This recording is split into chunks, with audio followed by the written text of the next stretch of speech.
Video upload.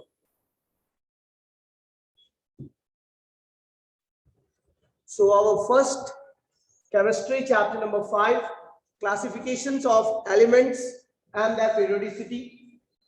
Chapter के name अलग भी हो सकते हैं, ऐसा नहीं है, लेकिन चैप्टर का मीनिंग सेम होना चाहिए कि आखिर पीरियोडिक क्लासिफिकेशन ऑफ एलिमेंट्स या classification of elements and their periodicity, दोनों में से कुछ भी अगर आपका टॉपिक है तो घबराने की जरूरत नहीं है।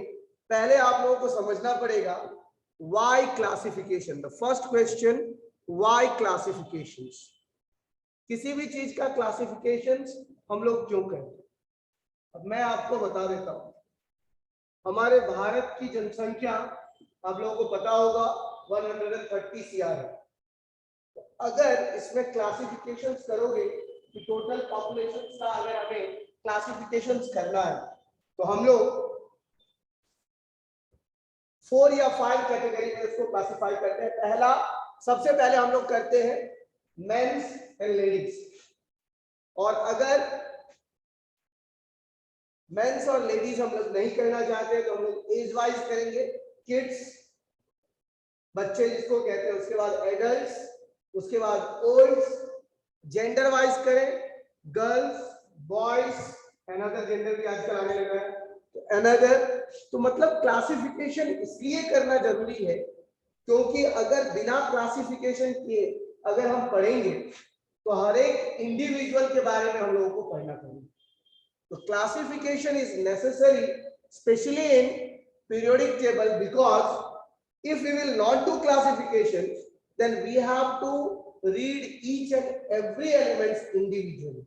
We all know there are total 118 elements yet found on the earth. अभी तक 118 ही एलिमेंट्स में अर्थ पे फाउंड हुआ है, लेकिन इसका मतलब ये नहीं कि 118 ही रहेगा, इससे आगे भी हो सकता है। जैसे हमारी जनसंख्या बढ़ रही है, हमारे साइंस के रिसोर्सेज भी बढ़ रहे हैं, साइंटिफिक अप्रोच भी बढ़ रहा है, और लोग नए नए एलिमेंट्स की डिस्कवर भी कर रहे हैं।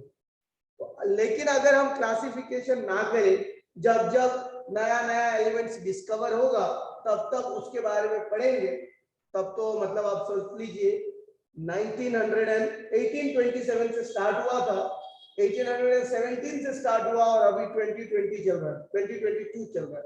तो आप समझिए ये जो सफर रहा है 1827 से लेकर के 2022 तक का, तो इस सफर में बहुत सारे एलिमेंट्स लेटर ऑन डिस्कवर हुए। अगर उसका क्लासिफिकेशन वो लोग उस समय करके नहीं जाते तो आज हमें पढ़ने में बहुत तकलीफ होती। The classification is necessary because the classifications is necessary because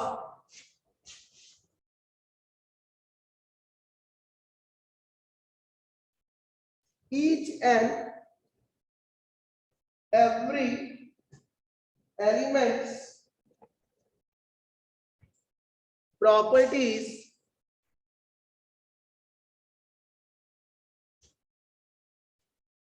individually studying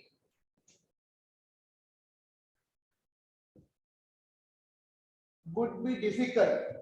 Individually studying would be difficult.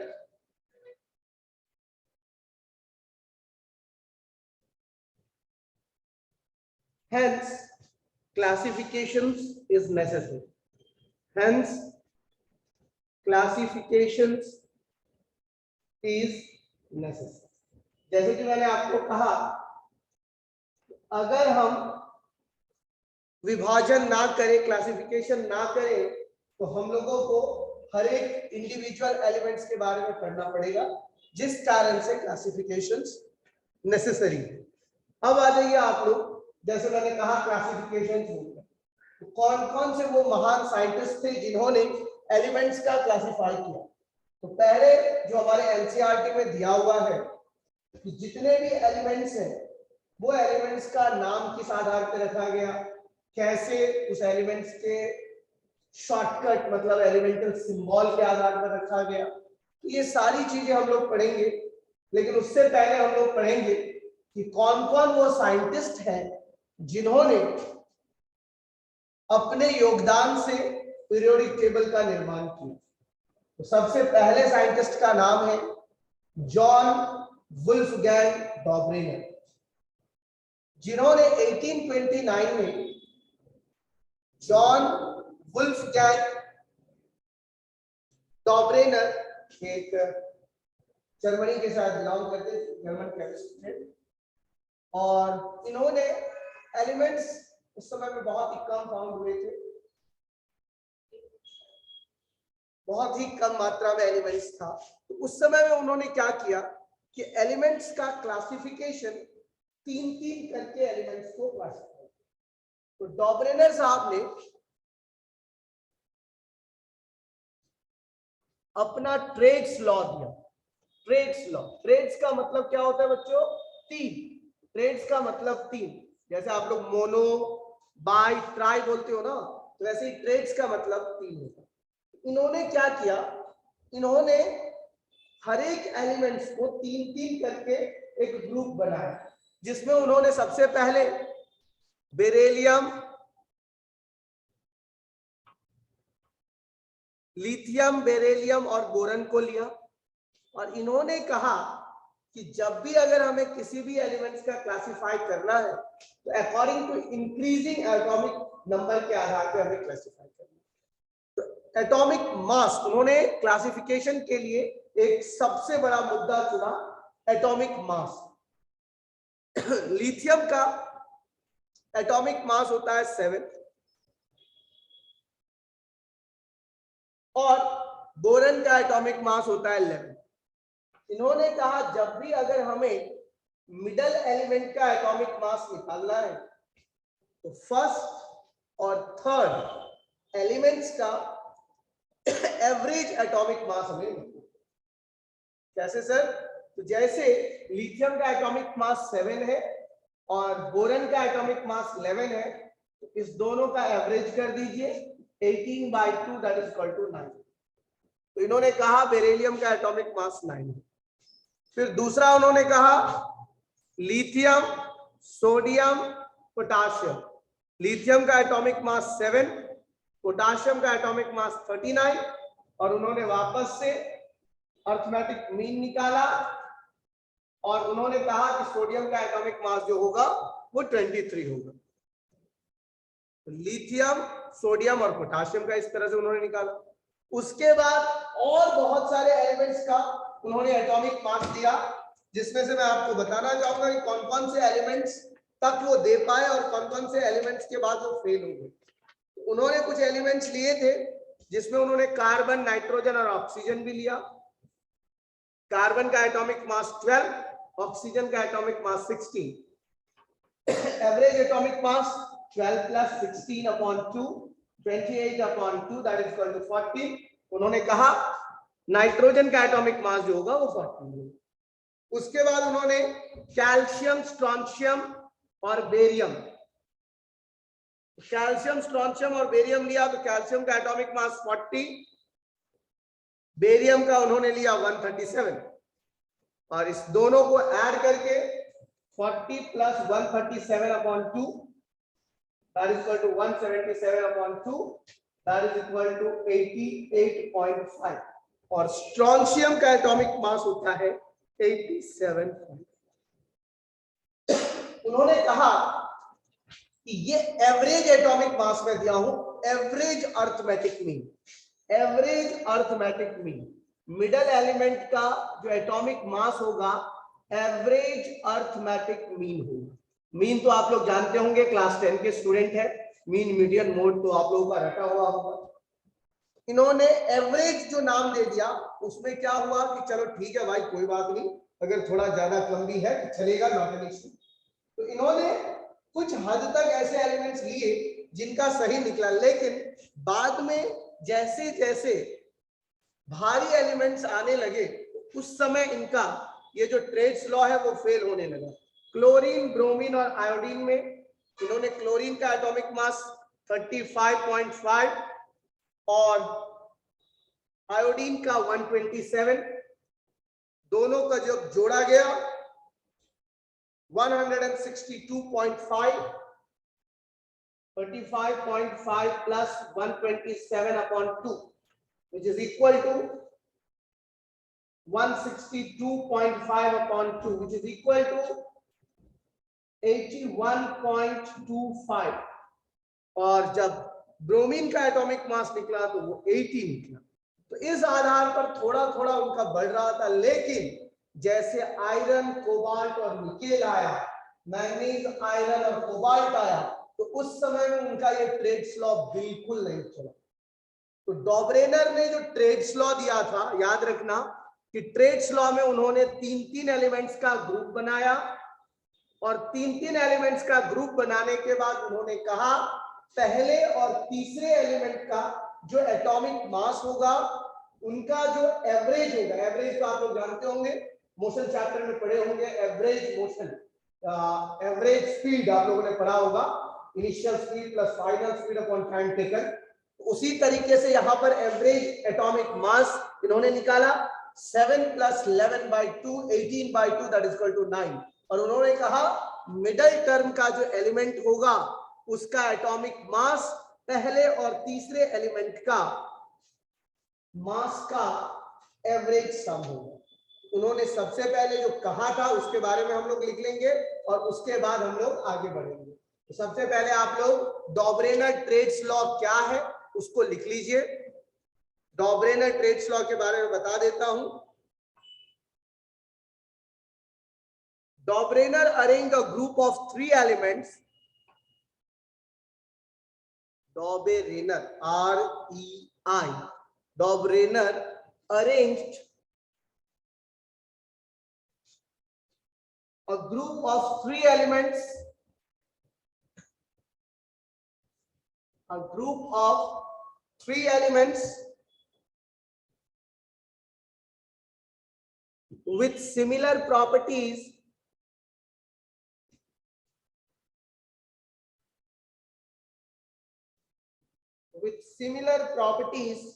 in the order of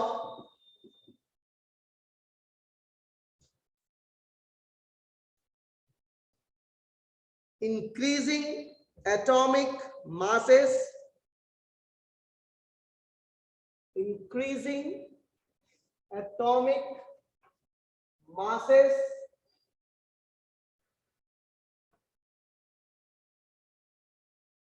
and call it a trade. Increasing atomic masses and called it a trade. ये trade देने वाले नाम जो है वो स्वयं है, किसी और ने नहीं दिया था। He showed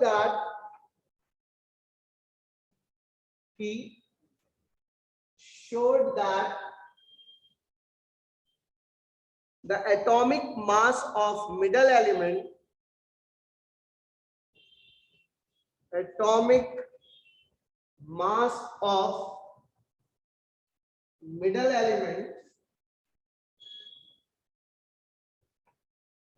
is approximately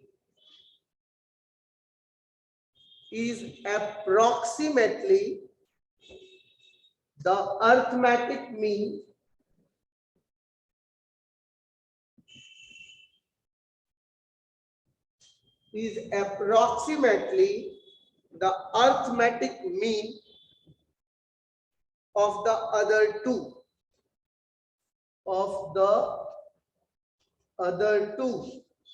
elements.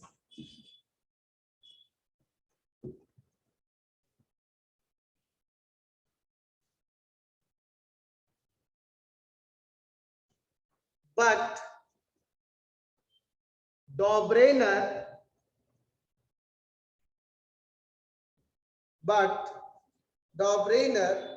could identify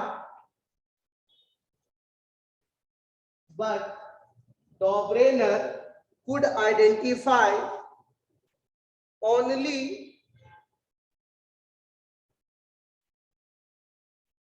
3 perfect traits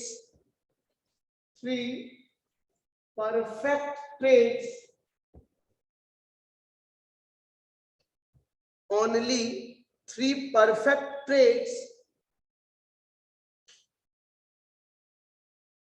from the elements known at that time. From the elements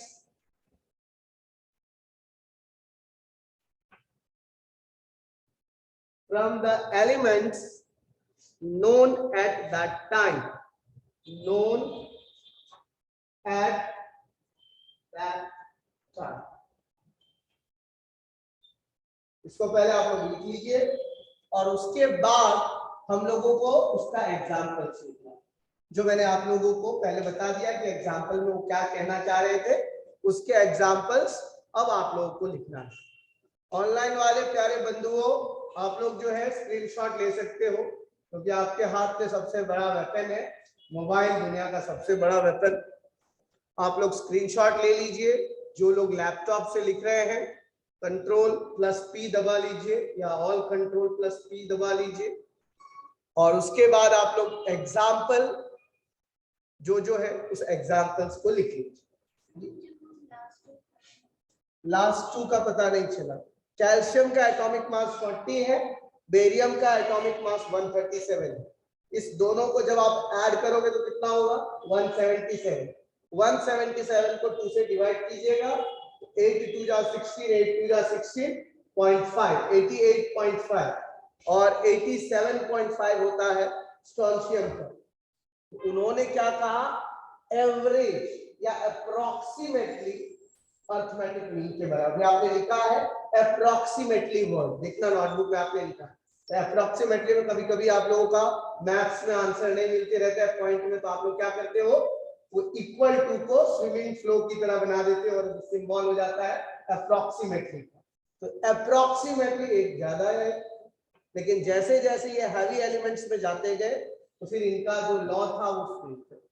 तो पहले एग्जांपल्स के रूप में आप लोग इसको लिख लिए, सब लोग लिख लीजिए। एटॉमिक मास था, मतलब जितने भी एलिमेंट्स थे उसके एटॉमिक मास को पहले से पता ही था, तो उसमें किस आधार पर ग्रुप बनाओगे। जैसे मान लो ऑलरेडी बच्चे हमारे क्लास में बैठे हुए, मैं कौन से बेसिस पर कुछ बच्चों को उस साइड बिठाऊंगा, कौन से बेसिस पर इस साइड बिठाऊंगा, कौन से बेसिस पे इस साइड बिठाऊंगा। बच्चे तो ऑलरेडी है, कुछ ऐसा बेसिस मुझे लेना पड़ेगा ना। इन्होंने बेसिस लिया ट्रेड्स लॉ, मतलब 3 एलिमेंट्स का ग्रुप। तो मैं जैसे ग्रुप बनाऊंगा कि first 1 2 3 roll number first bench पे, 4 5 6 रोल नंबर सेकंड बेंच पे, 7 8 9 रोल नंबर थर्ड बेंच पे। तो ये ग्रुप बन जाएगा, मतलब क्लासिफिकेशन हो जाएगा एलिमेंट्स का। उस एटॉमिक मास को पहले से पता था। Atomic mass was just an excuse, the reason was to make periodic table, that how we will arrange periodic table. Got it?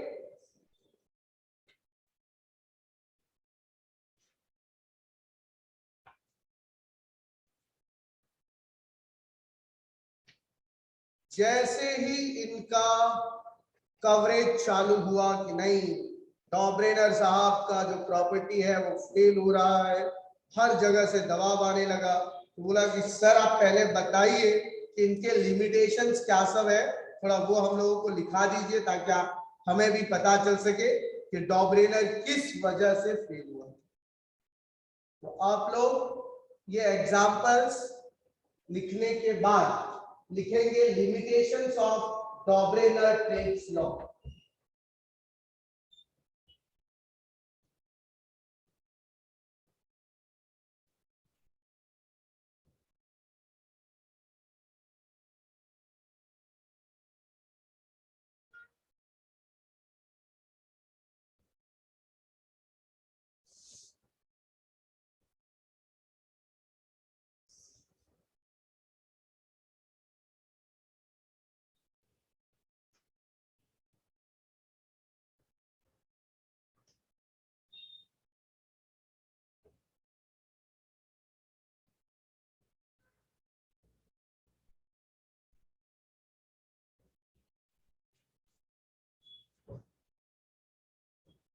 लिख लिया आप लोगों ने? अब मैं आगे बढ़ूं? नहीं बढ़ूं? Okay okay. हमारे कुछ ऑफलाइन बच्चे हैं जो लिखना चाह रहे हैं, इसके लिए उनकी वजह से थोड़ा रुकना पड़ रहा है। ऑनलाइन वालों के लिए खेद है क्योंकि उनके पास सबसे बड़ा weapon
Done? So let's move ahead. अब आप लोग हेडिंग डालिए लिमिटेशंस ऑफ डॉब्रेनर ट्रेड्स लॉ या defects of trades law, defects of trades classifications, trades classifications. क्या क्या डिफेक्ट्स था, क्या क्या लिमिटेशंस थे हमारे ट्रेड्स लॉ के। सबसे पहला, a large number of similar elements, a large number of similar elements, a large number of similar elements could not be grouped in trades, could not be grouped in trades. As for example, iron जिसका symbol Fe है, manganese MANGANESE, manganese MANGANESE,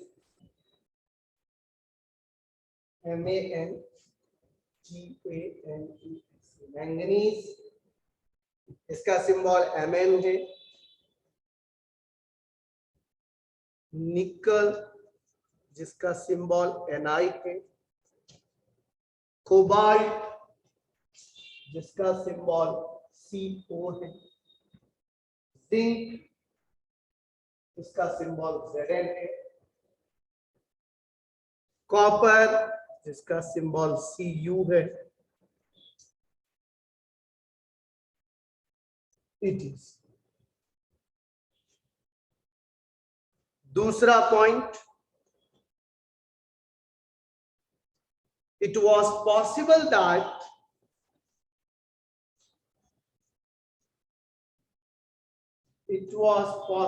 that quite dissimilar elements, quite dissimilar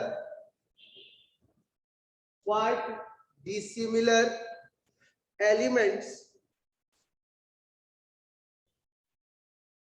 could be grouped in trades, could be grouped in trades.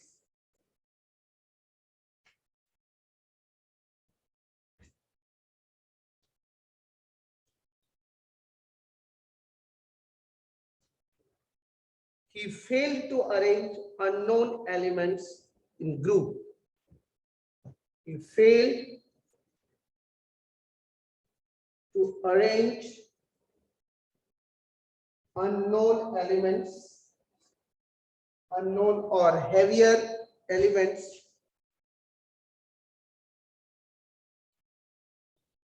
he failed to arrange unknown and known elements in trade.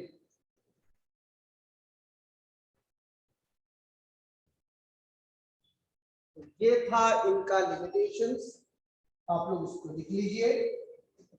उसके बाद इनके नियम को तोड़ने के लिए हमारे महान साइंटिस्ट लॉथर साहब, लॉथर मेयर से पहले आए थे न्यूलैंड साहब, उन्होंने म्यूजिक के सुर के आधार पर उन्होंने इसका अरेंजमेंट किया। कितने लोगों को इंडियन और वेस्टर्न कल्चर के क्लासिकल म्यूजिक के बारे में पता? म्यूजिक पसंद है आप लोग? म्यूजिक सुनते हो आप? कौन सा, वेस्टर्न या ईस्टर्न या कल्चरल, क्लासिकल? सारे म्यूजिक सुनते। वेस्टर्न का कल्चरल म्यूजिक के बारे में हमारे इंडियन का कल्चरल म्यूजिक पता है? ये लिख लिया कि बाकी लिख? इसमें क्या सब कहा डॉब्रेनर ने, पता चला क्या कहा? डिफेक्ट्स में, हाँ डिफेक्ट्स में वो था कि जो सिमिलर थे वो सारे थे, वो इसमें लिमिटेशन था कि 3 ही ग्रुप हो सकते हैं एक बार में, लेकिन सारे करने हो तो वो करने में फेल हो गए थे। दूसरा कि थोड़े से डिसिमिलर थे वो भी ग्रुप हो सकते थे उसमें, क्योंकि एवरेज निकल गया। गलत जवाब। वो कह रहे थे कि जब ग्रुप बनाते हो तो ग्रुप बनाते समय सारे एलिमेंट्स की प्रॉपर्टीज एक जैसी होनी चाहिए। तो जब उन्होंने ग्रुप बनाया तो यहाँ पर जो ग्रुप आपको दिख रहा है, लिथियम का अलग प्रॉपर्टी है, बेरिलियम का अलग प्रॉपर्टी है, बोरन का अलग प्रॉपर्टी है, तब ग्रुप में तो रहना नहीं चाहिए फिर। कार्बन का अलग प्रॉपर्टी है, नाइट्रोजन का अलग प्रॉपर्टी है, ऑक्सीजन का अलग प्रॉपर्टी है, नहीं रहने चाहिए। हाँ, लिथियम, सोडियम, पोटासियम, इस तीनों का प्रॉपर्टी एक जैसा है। कैल्शियम, फ्रांसियम, बेरियम, इस तीनों का प्रॉपर्टी एक जैसा है। लेकिन ये जो lithium, beryllium, boron, carbon, nitrogen, oxygen, उसके बाद जो अलग अलग एलिमेंट्स उन्होंने दिया था उसमें प्रॉपर्टीज मैच नहीं हो, तो इस वजह से भी इनका एक लिमिटेशन लग गया, जिसमें वो बहुत सारे नोन एलिमेंट्स को भी उन्होंने ग्रुप में तो नहीं सजा पाए। इवन जो अननोन आते उसकी तो बात ही लेटर ऑन थी, लेकिन जितना एलिमेंट्स हमें पता था उसके बारे में भी वो सही ढंग से ग्रुपिंग नहीं। समझ में आया? जी आप कुछ पूछ रहे थे वेस्टर्न और ईस्टर्न। ईस्टर्न का क्लासिकल म्यूजिक पता है आपको? मतलब हमारे इंडिया का कभी म्यूजिक अपने स्कूल में जाकर के एक्टिविटी हम लोग पार्टिसिपेट करते थे ना बचपन में, 6, 7, 8, 9 में एक हम लोगों का सब्जेक्ट होता था एक्टिविटी। दो तरह के एक्टिविटी लेना होता था, एक क्लासिकल और दूसरा जो है स्पोर्ट्स। तो क्लासिकल वाले जो अक्सर हारमोनियम म्यूजिक में लिखते थे, तो जो म्यूजिक वाले गुरु होते थे पहले बच्चे को एकदम बेसिक से सिखाते थे कि हारमोनियम पे कैसे आप सा रे गा मा पा ध नी सा। उसी तरह वेस्टर्न कल्चर में एक अलग म्यूजिक आती है, पता है आपको? जैसे हमारे इंडिया में सारे गा मा पा ध नी सा है, वैसे ही जो अदर कंट्रीज है जैसे रूस है, हाँ, उनका जैसे हमारे सारे गा मा पा ध नी सा है, वैसे उनका है दो रे मे फा सो ला नी सो ला टी डो। देखो तुम्हारे एनसीईआरटी में भी दिया होगा आई थिंक सो। तो वो वेस्टर्न, और जैसे जैसे क्योंकि देखो वेस्टर्न लोग बहुत पढ़े लिखे हैं और इंडिया का वेस्टर्न कंट्री मतलब एक वेस्टर्न स्टेट है गुजरात, तो गुजराती लोग को भी लोग पढ़े लिखे मानते हैं, जिसमें आप सब भी हो। आप लोगों को भी कल के डेट में लोग पढ़े लिखे माने, तो इसीलिए वेस्टर्न भी साथ ही सुर है। जितने भी आप जाओगे किसी भी कंट्री में सुर जो है साथ ही होते। जैसे हमारे इंडियन क्लासिकल सिस्टम में सा रे गा मा पा धा नी सा, है ना? सा आ गया सातवें टाइम में, सा रे गा मा पा धा नी सा आ गया ना? आठवां है।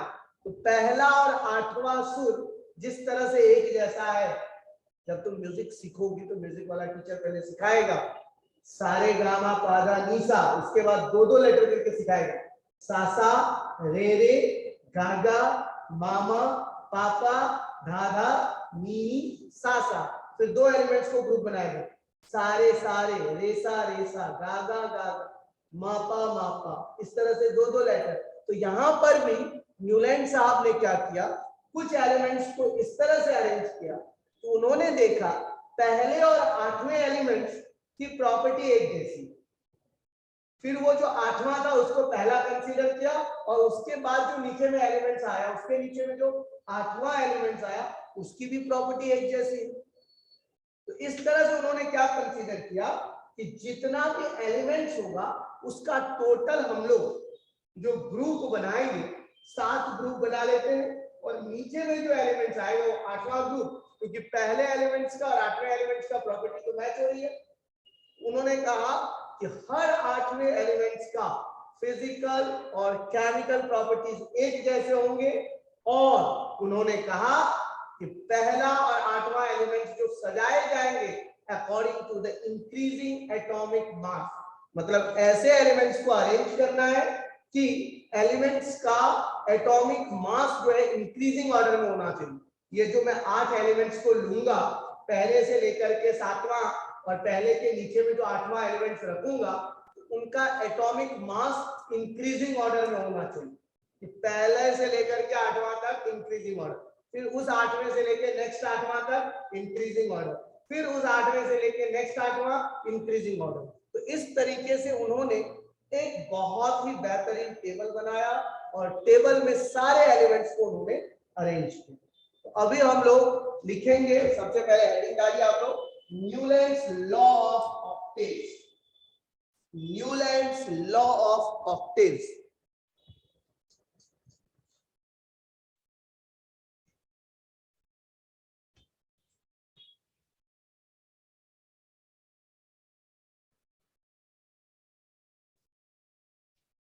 यहां पर उन्होंने सबसे पहले एक टेबल का निर्माण किया। उस टेबल को मैं आप लोगों को बना देता हूं जिससे आप लोगों को पता चलेगा कि उन्होंने उस टेबल में क्या क्या किया था। तो सबसे पहले उन्होंने लिख दिया सा रे ग म प ध नि, और सा को वापस से यहां पे सा में जो उन्होंने लिया इंक्रीजिंग एटॉमिक मास पर hydrogen, lithium, beryllium, boron, carbon, nitrogen, oxygen, fluorine, sodium, magnesium, aluminium, silicon, phosphorus, fluorine,